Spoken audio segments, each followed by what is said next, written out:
welcome to my kitchen, which let me tell you was a really bizarre introduction because first of all, it's not a cooking show, and second of all, if it was, I am the worst person ever to learn how to cook from. No, today I'm going to show you how to make one of these. It's a cake stand, but I'm pretty certain you probably already knew that. It just doesn't have any cakes on it yet. So let me tell you a little background about this cake stand and why I'm doing this.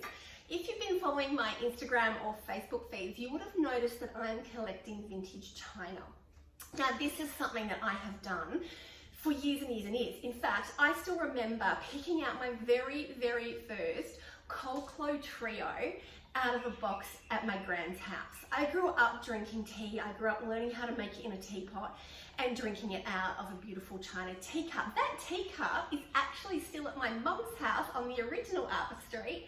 And when I get to go home, which is pretty rare because it's in WA, so it's even rarer at the moment, it is in a country town about 3 hours south of Perth. So we don't always get there when we get to go home to visit family, but when we do, I've got my cup and I drink from it.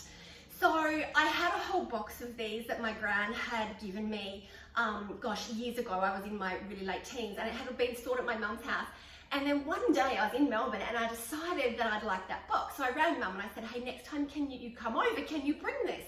And she's kind of like, oh yeah, well, and I'm like, Mum, you haven't sold it in one of your garage sales, have you? And she's kind of like, no, I haven't, but I've donated it to the Historical Society. So imagine my horror, this whole box of gorgeous teacups of my gran's gone, but being enjoyed by the Catanian Historical Society. So yay them. Poor me. However, my aunt passed me on some of hers. Sadly, they've all broken over time because I do use them and they are a little bit fragile, but I collected them. And then I thought to myself, hey, why don't you have a little business where you can hire out your vintage stuff? Because I had loads. I didn't just have teacups. I had creamers, I had sugar bowls, I had a combination of china and silver teapots. And I just love them. I had tablecloths, I had napkins, I had spoons, I had cake forks. I had a huge amount of stuff. And I did a couple of little trial runs and I really loved it. Then I made the ultimate mistake. I decided to jump on a website or a couple of websites and have a look and see what other people are doing. Now, this in itself is a really smart thing to do, right? Because you do get a lot of really good information and people are generally quite happy to share how they got started. And I freaked myself out. I totally did. I looked at everything that these people did. I looked at their beautiful websites, their gorgeous photos, their incredible collections of vintage tea, cups and china, and I totally freaked out. There is no way at all I could ever compete with that. I completely self-sabotaged myself. Low confidence levels just got even lower, and within a couple of weeks, I'd sold most of it off. Kept my favorites, but sold most of it off. So here I am, full circle 10 years later. Now, let me tell you, that is the worst thing you can do. That's like, you know, when you find something and you feel like a bit sick and you go Googling and then you come up with all this horrific stuff. Like, don't do it, just don't. You have to believe in yourself and you have to just give it a go. I've been so super lucky in the last couple of years that I've been able to work with my friend Nikki down at Little Ginger in Williamstown, which is an event space. And I've come to meet some of the most amazing people who have started their own event-based supply businesses, and you know what, they're just like me and they're just like you, and these gorgeous people have gone, for whatever reason in their life, I want to work for myself and I want to do this. And sometimes they started out purely because they've supplied their own kids' birthday parties and they've really liked it and their friends have liked it and they've said go for it, and these people have built some really incredible businesses. You know, the last year's been super hard on events people, and I'm just going to send out my love and my best wishes. I've started to see some of you come back, Willow Tree, TNT, A Peachy Affair, you know, you guys, and particularly Little Ginger, I've watched you come back and I'm so excited by you and I'm so inspired by you. And you know what, I'm just going to stop Googling. I am, and I'm going to start, and you know, everyone has to start from somewhere, whether it's two trios and a creamer and a sugar bowl and one teapot to 24 sets. It doesn't matter, you just got to start somewhere and you've got to believe in yourself. So I am telling myself that, as much as I'm telling you that. So whilst I'm gathering my collection, I realized that I seriously lacked cake stands, and cake stands for high tea is a really, really big part of the package. So I have a lot of one-offs. I had a lot of plates and things that were just kind of laying around because I had broken various parts of them. The teacup, whatever. So I decided to do some cake stands. Now, I've done these before. They're really kind of cool, and I wanted to show you how to do it because this might be something that you want to do. What you obviously need are the cake stand pillars, or the bits that go in between the middle, for a lot of better words. You can get these off any site, so like Etsy or eBay, AliExpress, whatever you want.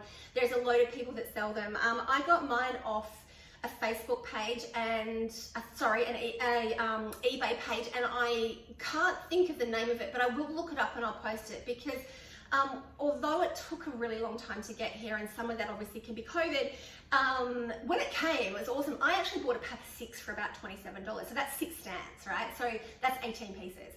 Plus it came with all the washers and the screws and everything you need. It even came with a super cool drill bit. So I'm going to come around and I'm going to show you this drill bit, because you need a specific drill bit. Hello, I'm back. Can you see that? This is like a pointy edge. It's not a traditional drill bit because they're just too harsh for the china. So this, I think, is a tile or a glass drill bit. This actually came with my supplies, so super lucky. But you can get drill bits like this from Bunnings. You just or any hardware store. You just need to go and say, I need a drill bit for for drilling through china, and that could just be a tile drill. The other drill bit that you can use is one of these. This is called a diamond bit drill bit, and you can see, or a diamond drill bit, sorry, you can see it's kind of like a barrel. And this one is what I first started to use, and I have now gone on to this because this is quicker. All right, I'm coming back around. Okay, so china is delicate and you don't want to be pressing too hard. And so you have to go slow and you have to have patience. Not one of my strong suits, but in this case I will. So I've got these plates. Ta-da! I've actually pre-drilled the 2 smaller ones.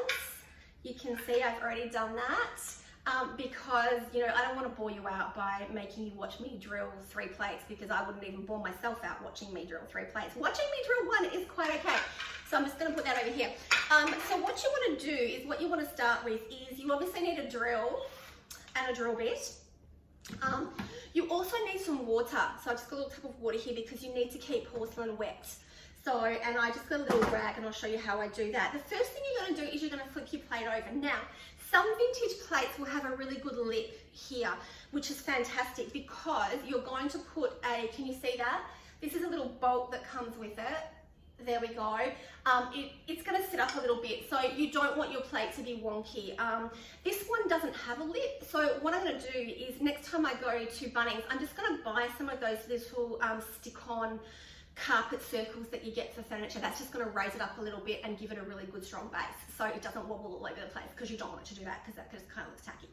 Oh, I've still got the price tag on this. You can pick up china plates anywhere. Prices vary. This one cost me $6 for 2. So I actually have 2 of this one. I got that from Savers, but just check in with your op shops, because you just never know. Or in your grandma's cupboard, but ask first before you drill holes in things that belong to somebody else, because they might get quite nasty about that. Radio. Okay, so the next thing you're going to do is you're going to take a piece of masking tape and you're going to put it, just a little piece, and you're going to put it roughly in the center of the plate. Now what that's going to do, can you see that there? What that's going to do is it's going to give the drill a little bit of a scratchy surface to start on, because obviously this is very, very slippery and you don't want your drill shooting off. I can tell you from experience that your diamond drill bits are actually a lot harder to kind of get that starting point. They do tend to slip. So the masking tape really helps you get a grip on that. So you're then going to measure, again, roughly, you can even do this, just out of estimate if you want to. You're going to measure across, try and get it as sort of as middle as you can. Find out how wide it is. That's 12 centimeters. And I'm just going to put a little mark. See? Can you see? Can you see? There it is. Oh God, that's so far away. Okay. Then I'm going to do it, so I've gone crossways, I've measured across. Now I'm going to go down, okay? So I'm going to measure down, and I'm going to find my 6, and I'm going to put another little mark, and then that is going to give me a cross. Can you see that little mark? It's approximate, guys. You don't have to be exact, okay? So don't worry. Now, I'm just going to get a little bit of water. We don't want much, maybe a tablespoon. You can use a tablespoon if you want. You can tip some, spray some. I just get a cloth, and I just squeeze a little bit of water on there. I get a cloth because I want to wipe, you might want to wipe it down to see how you're going, particularly if you're using a diamond bit, because it's like a barrel and it does take longer. So sometimes you just might want to get that water away so you can have a look and see where you're going. You don't really need it with the tile drill. Now, the trick here is not to be too tough, because it's gonna, you don't want to break the plate, right? So what you're going to do is you're going to start off slowly. You're going to put a little bit of pressure, and what you want to hear is a little faint grinding noise, okay? And a little bit of resistance. So we're going to have a go. Now, my drill is just pretty much a hobby drill. It's not an expensive one. So again, you want to be really gentle, just a little bit of pressure. And you're going to hear that ground. Can you hear it? It's a grind. You want to hear a grind. Oops. There we go. So see that? I was looking at myself and not looking at the plate, and the plate started spinning. So you don't want that to happen. It's gone through. It's actually quite quick. Some pieces take a little longer just because of the density of the porcelain, but just, persist, stay patient. When you pull it out, don't just rip it out. So you want to go backwards with your drill, and you want to drill it out, okay? And again, just be gentle. So we have done that. I'm going to use my cloth to go over. I'm going to pull off the tape, and there you have a little hole. Yay! Now what you might find, guys, is you might find a little bit of chipping around your drilled hole. The slower you go and the more gentle you are, the less likely that is to happen. But if you do find you get a bit of chipping, don't worry about it, because you're actually going to cover that up with the stand anyway, so it doesn't matter. Okay, so I've just got a tea towel. We're going to make that dry. Righty-o. And I'm going to move that from there. Okay, so now what we're going to do is we're going to take the bolt. This is a flat top bolt. You probably, yep, can you see that? And we're going to take a washer. This is just a little metal washer. And we're going to pop it. You can also use, I've got these little plastic ones as well. You don't really need to use one of those on the bottom, but I just find that obviously the more you put on the bottom, the higher it builds it up, so the more chance you have for a wobble. I don't tend to use that one on the bottom, that's okay. And you're just going to push that through. There we go. Just through there. Okay, now we're going to put a plastic washer on, and then we're going to put the first of our bases on. And how I do this is I just put my finger underneath the plate, and I hold that little bolt to the end, and I screw this on. You just want to do it to as tight as you can get it. Don't overdo it, because again, you don't want to break the plate. Okay, but you want it to be stable. So there we go. Oh, look at that. That's actually really stable. That's awesome. Okay, so then we're going to go plastic washer, next size plates, plastic washer, stand. Yeah, this is going to be a bit of a long video because it is a little bit of a, obviously it's a DIY, so bear with. You really need a coffee for this one. Okay, plastic washer, yippee. Next plate, ta-da! Plastic washer. And this looks beautiful, the handle. Now, I always just tend to hold it down the bottom and give it another twirl. You're going to get some movement all the time. Just want to make sure you get it tight. Again, be gentle, be slow, and there you go. Isn't that beautiful? How easy was that, gang? This is great. As I said, I got 6 sets of these with all the paraphernalia that comes with them for about $27. And again, I'll post who that was. And that's just a fantastic price. It's what, about, I don't know, about $4 something, $4.75 perhaps.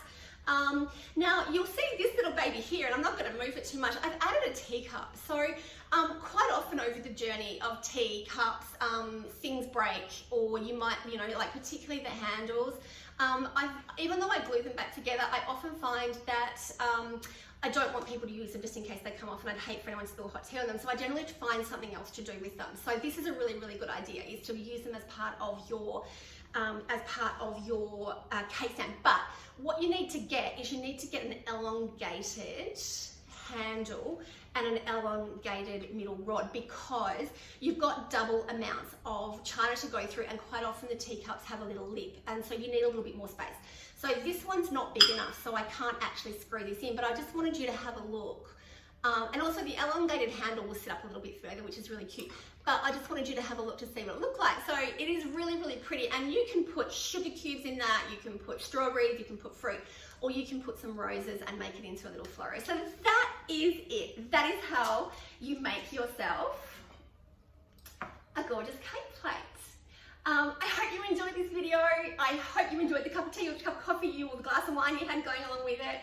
And I can't wait to come back to see you again soon. Ciao!